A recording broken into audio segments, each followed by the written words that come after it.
Et j'ai rejoint le TRAC en 1987, avec la première fois que j'ai été comédien dans le TRAC, ça a été pour Alexis Zorba. Et pour moi, ça a été une nécessité, parce qu'après 2 ans de la compagnie Albatros, je me suis rendu compte que je savais pas grand-chose au niveau théâtre. Et j'avais suivi ce que faisait Vincent déjà, même au départ quand il était à la MJC d'Aubignan, mais moi pour des raisons professionnelles je ne pouvais pas m'engager. Puis en 1985, lorsque j'ai fait ma troupe, et après en 87 je les ai rejoints, et ça a été pour moi une découverte surtout. Quand on jouait Zorba, il faisait Mano la casse, un terrible, il faisait peur. Chaque fois qu'il sautait sur la scène, tous les gamins partaient en courant. Non mais, c'est pas vrai. Je sortais un couteau comme ça, j'arrivais derrière, schlac. Et Camille, qui jouait la veuve, avait son fils dans la salle, présent. Elle avait quand même un peu préparé, elle lui a dit, tu sais, je vais mourir, mais c'est pour de vrai. Et évidemment, moi j'étais d'une telle violence, quand je fais le geste, que le gamin a hurlé, ils ont tué maman, c'était vraiment quelque chose. Et le gars, il était inconsolable jusqu'à la fin. Et évidemment, quand j'étais le voir à la fin, il n'osait même plus me parler. Il n'y avait pas que lui aussi, et toutes les jeunes filles n'osaient même plus me parler, tellement je dégageais une certaine violence. Et dans Zorba le Grec, on a joué dans la carrière du Bossé, avec mon ami Roger Bouvier, qui était le maire du Bossé, le grand Roger, qui était président de la part, un grand monsieur, boulanger au Bossé, etc. Et c'était un moment, en plus c'est aussi une carrière, alors c'est un lieu d'une beauté absolument extraordinaire, le foutu pour avoir la lumière, tu vois, des transfos, etc. Et là, il y avait environ du village de Saint-Didier pour monter à la carrière Malais, il y a à peu près 3 km qui grimpent bien. Et d'ailleurs, le patron avait aménagé la carrière pour en faire une salle de... Et il y avait 350 personnes, ce qui était assez extraordinaire.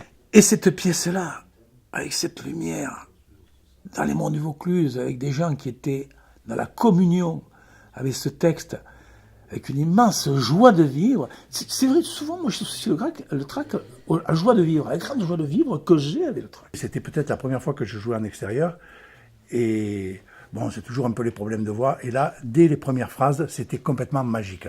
Outre que les éclairages étaient magiques, les spectateurs étaient magiques, en fait, tout a été, et j'y ai vraiment une magie qui était, et je me souviens toujours de cette première représentation, qui pour moi était fabuleuse, avec un plaisir énorme de jouer. On va jouer en Suisse, et alors là, on est invité, bon, etc. C'était phénoménal. On joue là-bas.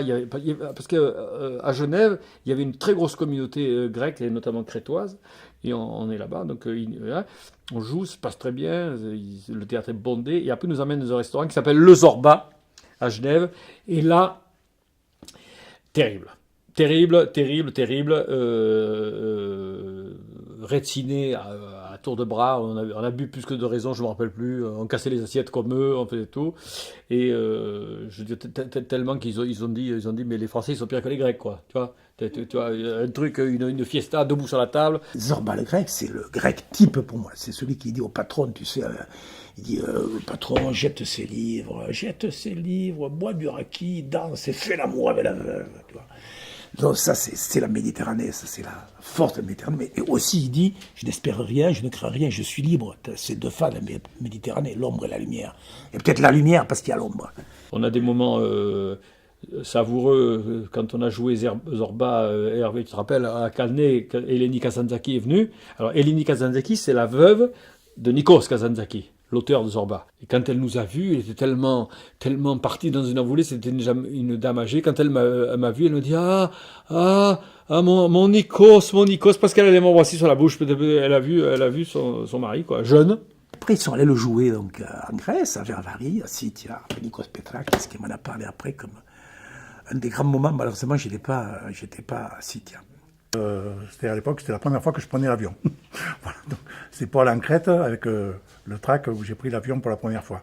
Quand on a joué à Sitia, on a été invité à dîner après le spectacle. On était à dîner dans un village, et surtout quand dans le restaurant on était, il faisait très beau, c'était l'été, c'était plein mois d'août. Paf, mariage crétois, hein, oui. Et alors là, c'est magnifique les mariages crétois parce que ils mangent beaucoup, ils boivent beaucoup. Nous on était là, on faisait comme eux. Et puis on se met à danser avec eux, ils nous invitent et on danse et avec le verre sur la tête. Tu te rappelles, le verre sur la tête. Et vas-y, quand on fait le sertaki et tout le bazar, on dansait moins bien qu'eux, mais on était aussi sous. Par contre, je le revois Hervé, Patrick, Jean-Luc, moi, enfin tous ceux qui picolaient.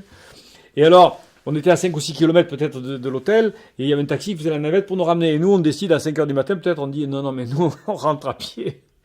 Et on rentrait on thérapie en chantant des chansons, enfin, tu vois, une espèce de folie, quoi.